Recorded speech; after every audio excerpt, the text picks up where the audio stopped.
দিন যায়, দিন আসে, সময়ের গতিধারায় সময় এগিয়ে যায়, তবু একটা ক্ষণ চিরায়িত রয়ে চিরায়িতই থেকে যায়। সময়ের সাথে সাথে আমরা হয়তো পুরাতন হই, পুরাতনের ধারাপাতে নিজেকে আবার নতুন করে চেনার সুযোগ পাই। কিন্তু সময়ের গতিধারায় সব কিছু একটা সময়ের পর পুরনো হতে হতে পরিবর্তনশীল হয়। জীবন সেরকমই। জীবনের গতিধারায় সবটাই হয়তো পরিবর্তনশীল। পরিবর্তিত হতে হতে জীবন একটা সময় রঙ্গমঞ্চের নাট্যশালায় পরিণত হয়। সত্যি বই কি, জীবন একটি রঙ্গমঞ্চ নাট্যশালা। কারণ প্রতিনিয়ত সেই নাট্যমঞ্চে আমরা অভিনেতা অভিনেত্রী, প্রতিনিয়ত মন জুগিয়ে কাজ করবার এক সুবাদে রীতিমতন পাক্কা অভিনয়ের দাতার মতন অভিনয় করে চলেছি।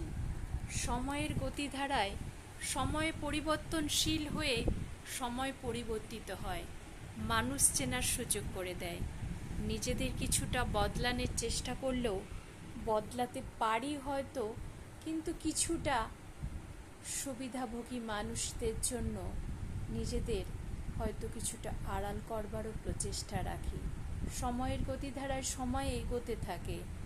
নাট্যশালার নাট্যমঞ্চে আমরা প্রতিনিয়ত মানুষের মন জোগাতেই ব্যস্ত হয়ে পড়ি। তার বদলে আমাদের যে নিজস্ব একটা জীবন আছে, সেই জীবনটাই হয়তো ভুলে যাই। নাট্যশালার নাট্যমঞ্চে অভিনয় করতে করতে একটা সময় কার পাল্লা বেশি ভারী সেই পাল্লার দিকে ঝুঁকে পড়ি। কিন্তু আদতে কি সেরকম হওয়া অ্যাকচুয়ালি উচিত ছিল? কোনো মতেই না।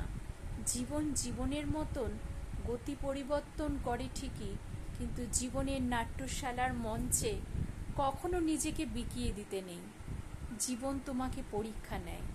পরীক্ষায় তুমি কতটা সাফল্য পাবে তা তোমার উপরই নির্ভর করে।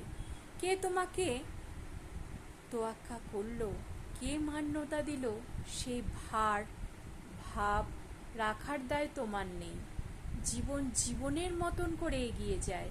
নাট্যশালার নাট্যমঞ্চে যদি প্রতিনিয়ত মানুষের মন জোগাতে থাকো, একটা সময় নিঃস্ব রিক্ত হয়েই বেঁচে থাকতে হবে। তবু সময় থাকতে জীবনের গতিধারায় জীবনকে অন্য মান্যতা দিতে শেখো।